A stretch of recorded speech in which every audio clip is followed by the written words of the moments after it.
Hi, and welcome to A Rose Within the Thorns, the vodcast where we find moments of beauty, truth, and meaning tucked between the thorns of tough topics and powerful texts. Just like a rose blooming in a harsh world, literature reminds us that even in the darkest stories, there's something worth holding on to, and maybe even taking a moment to enjoy its beauty along the way. I'm Mr. Rose, and I'll be taking you through various texts and unpacking them to support your learning. This season is focused on Night by Elie Wiesel. So let's get started by diving into that opening section of Night, a chilling memoir that forces us to confront the consequences of silence, denial, and lost faith. We begin in the town of Siget with the quiet voice of warning that nobody wanted to hear.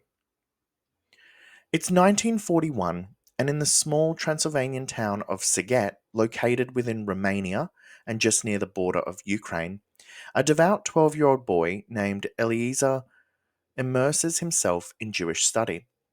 While he diligently reads the Talmud, the central text of Judaism, by day, he longs for something deeper at night, the mystical teachings of the Kabbalah. Although his father discourages him, insisting that mystical knowledge is too dangerous and complex for someone so young, Eliezer is determined. He finds a quiet and unlikely teacher in Moish the Beadle, a poor, shy man who blends into the background of town life, but who sees the world with spiritual depth. Moish teaches Eliezer that true connection with God comes not through easy answers, but through difficult, honest questions. Their time together is filled with philosophical conversations and shared silence in the flickering candlelight of the synagogue. Eliezer sees Moish not just as a teacher, but as a guide toward understanding the divine. But one day everything changes. Moish, along with all foreign Jews in Siget, is deported by Hungarian authorities. The town reacts with sorrow but quickly moves on. Months later, Moish returns, no longer quiet and reflective, but now desperate. He tells a horrific story. The deported Jews were taken into a forest, forced to dig mass graves, and executed by the Gestapo. Moish was wounded and left for dead, but managed to escape. He pleads with the townspeople to listen, to prepare, and to act. But no one believes him. His warnings are ignored. He is dismissed as mad and he is avoided. Even Eliezer, who once trusted him deeply, begins to doubt him. Moish becomes a tragic figure, a prophet unheard. Time passes. Though war spreads across Europe, life in Siget remains relatively untouched, and people cling to hope. In 1944, however, the illusion of safety unravels. The German army enters Hungary with little resistance. At first, their presence in Siget feels strangely civil. There's polite soldiers and no immediate violence. But soon, the noose tightens. Passover arrives, and with it, a series of chilling decrees. Jewish leaders are arrested. Families must surrender their valuables. Jews are banned from public places. The yellow star becomes mandatory. Eventually, they are confined to ghettos, first in their neighborhoods and then in smaller, more crowded zones. The barbed wire closes around them, and still, many believe this will all pass. Even Moish has gone silent.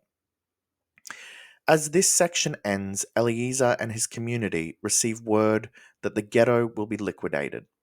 They pack what they can. A secret knock comes, perhaps a chance to escape, but it's missed. And finally, they are herded from their homes out into the street under the blazing sun, waiting for transport, still clinging to hope, unaware that the worst is yet to come. I'm now going to go through some of the central themes within this section.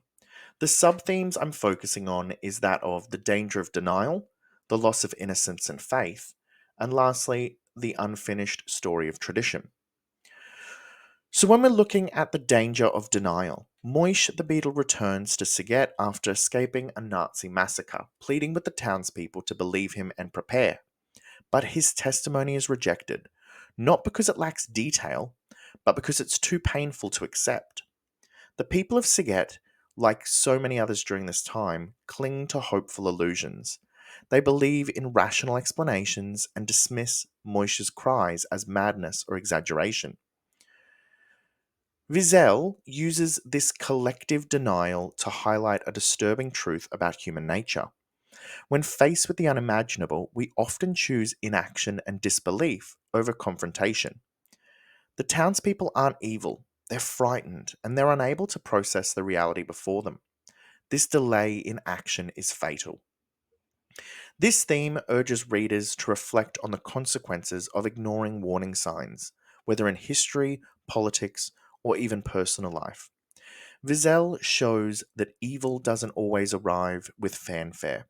Sometimes it comes quietly, and denial gives it space to grow. A key moment that best shows this theme is Moishe's desperate cry, "Just listen to me," when it falls into silence. This chilling repetition of his unheard voice symbolizes society's failure to respond to truth until it's too late. Our next sub theme is the loss of innocence and faith. At the beginning of Night, Eliezer is spiritually curious, passionate, and full of youthful devotion. He seeks deeper truth through the Kabbalah and finds meaning in prayer and mystery. But in this first chapter, that spiritual world is slowly eroded by the unfolding cruelty around him. Moishe's return marks a pivotal moment. Once a spiritual mentor, Moishe now speaks only of death. He no longer chants about divine suffering or the Shekinah, the feeling of God's presence. His transformation foreshadows Eliezer's own loss of spiritual clarity. Eliezer too begins to doubt, not openly yet, but through the subtle tension between his religious rituals and the reality around him. This theme lays the groundwork for Wiesel's later crisis of faith. It represents not just a personal loss, but a metaphorical collapse of centuries of belief, identity, and hope carried by the Jewish community. The idea that God might be silent or even absent is introduced through the first cracks in Eliezer's spiritual certainty. A key moment that best shows this is when Moish asks, "Why do you cry when you pray?" The young Eliezer responds with confusion. Faith is something felt, not reasoned. That emotional anchor begins to fray as the world grows darker around him. Our next sub-theme is that of the unfinished story of tradition. Eliezer's father is portrayed as wise, respected, and deeply embedded in Jewish tradition. He leads the family and community, telling stories, offering guidance, and maintaining cultural rituals. But during one such moment, he's summoned away abruptly, and the story he's telling is left unfinished. This literal interruption becomes a powerful metaphor. The story of Jewish life, passed from parent to child, from generation to generation, is about to be violently and systematically cut short. Wiesel reflects on how entire histories, traditions, and personal narratives were shattered by the Holocaust. But by writing Night, Wiesel is refusing to let that story end in silence. He becomes the voice that continues what his father could not finish. In this way, storytelling becomes an act of resistance and remembrance, a way to reclaim identity and legacy. A key moment here is the good story he had been in the middle of telling us was to remain unfinished. We see here that the past is interrupted, but it's not erased. Wiesel's memoir is his attempt to complete the story for all who no longer can. We're now going to go through some of our key quotes. So listen carefully, because these aren't just words, they could be warnings. He had mastered the art of rendering himself insignificant, invisible. Through the metaphor of invisibility, Wiesel characterizes Moish the beetle as someone who blends into the background, so unobtrusive that he becomes almost ghost-like. This figurative language doesn't just describe his presence, it foreshadows how society overlooks the most vulnerable. Even when Moish later becomes a bearer of truth, trying to warn the town of the approaching horrors, his warnings are ignored. The metaphor underscores the tragic reality that people often choose not to see those who do not fit into their narrative of comfort and normalcy. Every question possessed a power that was lost in the answer. Wiesel uses philosophical tone and symbolism in this line to elevate the act of questioning as a sacred pursuit. The power of the question symbolizes a kind of spiritual vitality, an active, searching faith that seeks meaning without needing finality. By suggesting that answers diminish that power, Moish presents an idea central to Jewish mysticism and spiritual thought that meaning comes through the struggle to understand, not in the resolution. This deepens our understanding of Eliezer's faith journey, which begins in openness and curiosity, but will soon be tested by silence and suffering. The yellow star, so what? It's not lethal.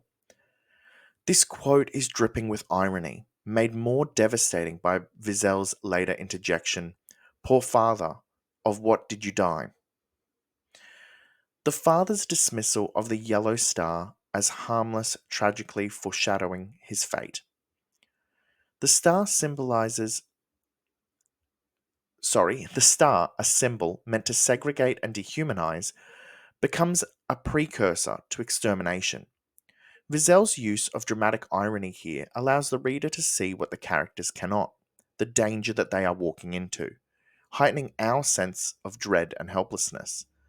The star, once a passive symbol, becomes a lethal marker in the eyes of the Nazis.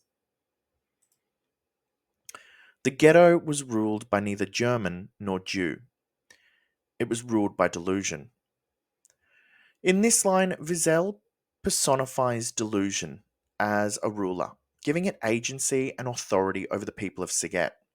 This literary device transforms a mental state into a controlling force, showing how self-deception operates like an invisible dictator. The people aren't physically chained, but mentally. They are held captive by the belief that this won't last or things will get better. By framing delusion as the one thing truly in charge, Wiesel critiques not just external oppression, but internalized complacency that allows the horrors to unfold without resistance.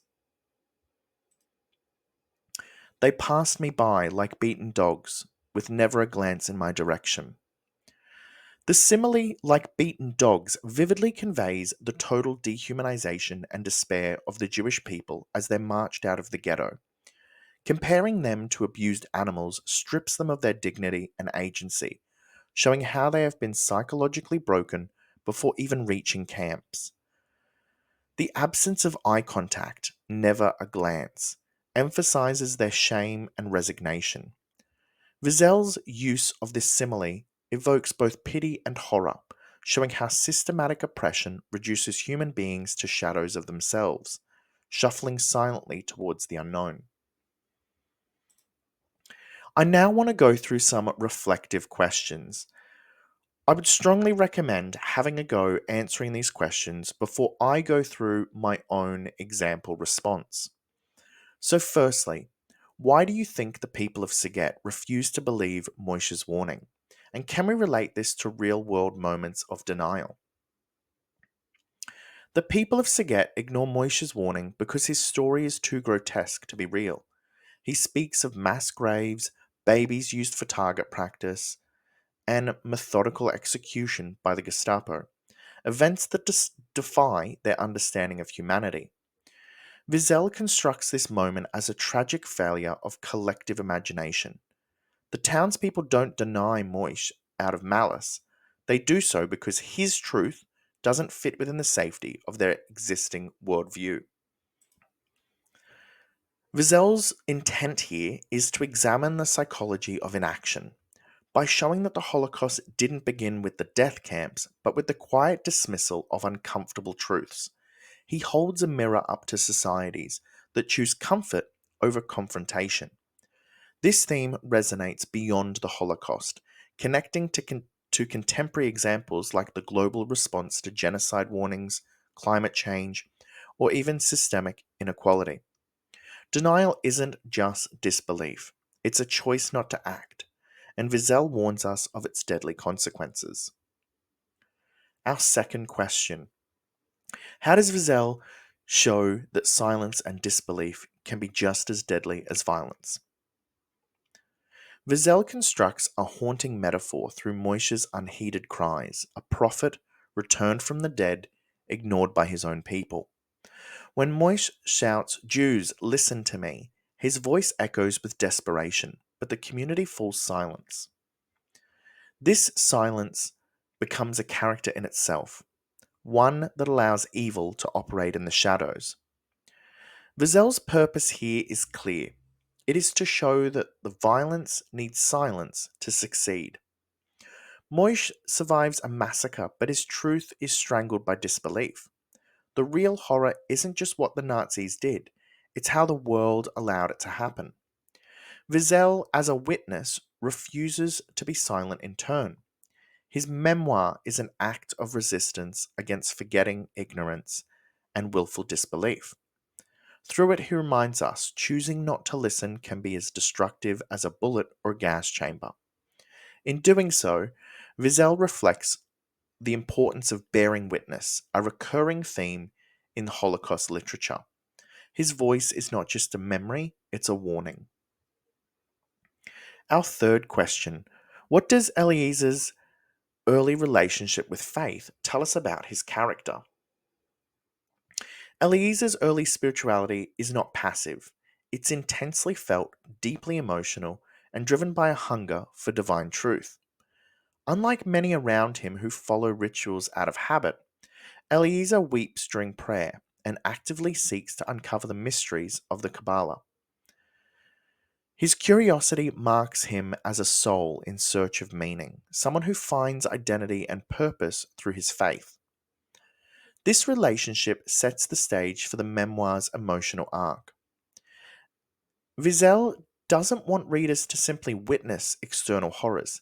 He wants them to see how these horrors devastate the interior world of a believer. The innocence Eliezer has is not just youthful, it's spiritual. As the events unfold, we will be forced to experience his disillusionment and theological pain alongside him. Through this, Wiesel suggests that the Holocaust did not only kill bodies, it shattered belief systems, challenged religious certainty, and transformed what it meant to be faithful. Eliezer's early devotion is essential for us to understand the depth of what will be lost. It's not just a boy's innocence, but a community's spiritual foundation. Our fourth question: consider the quote, "The good story was to remain unfinished." How does this symbolize more than just an interrupted anecdote? This seemingly minor detail, that Eliezer's father never finishes telling a story, functions as a metaphor for the destruction of Jewish life and tradition. The father, a respected leader and storyteller, embodies the faith, family, and wisdom passed down through generations. But when he is suddenly called away, the story stops mid sentence, much like the lives, rituals, and histories of millions of Jews who would never return. Wiesel uses this to symbolize the Holocaust's interruption of legacy. The good story that goes untold is not only the anecdote, it's the centuries of Jewish tradition silenced in ghettos and gas chambers.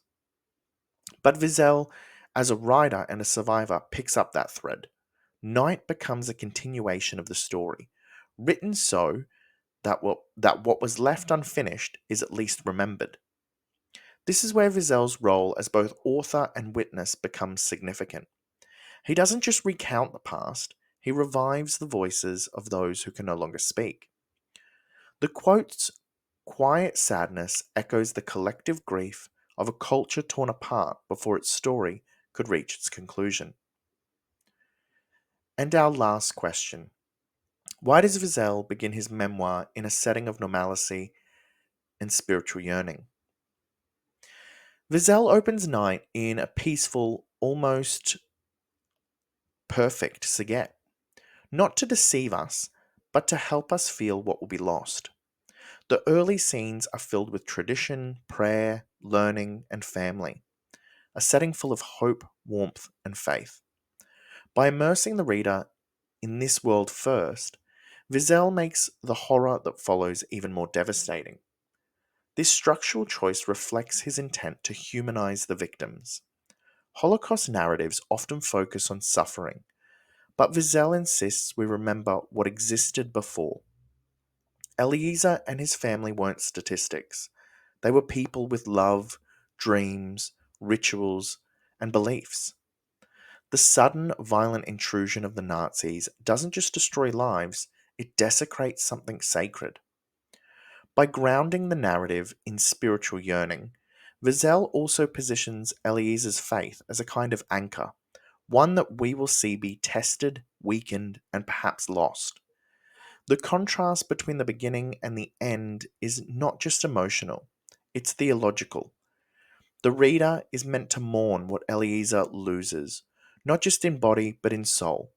This makes Night just not a testimony of events, but a deeply personal spiritual lament, a requiem of faith, innocence, and all that once made life meaningful. Well, that is it for Season 1, Episode 1. In just a few pages, Wiesel has set the tone for a devastating journey. Next episode, we will follow Eliezer into the cattle cars, into the unknown, and explore how identity, faith, and humanity begin to unravel. Until then, keep questioning, keep reflecting, and most of all, keep reading. I'm Mr. Rose, and this is A Rose Between the Thorns.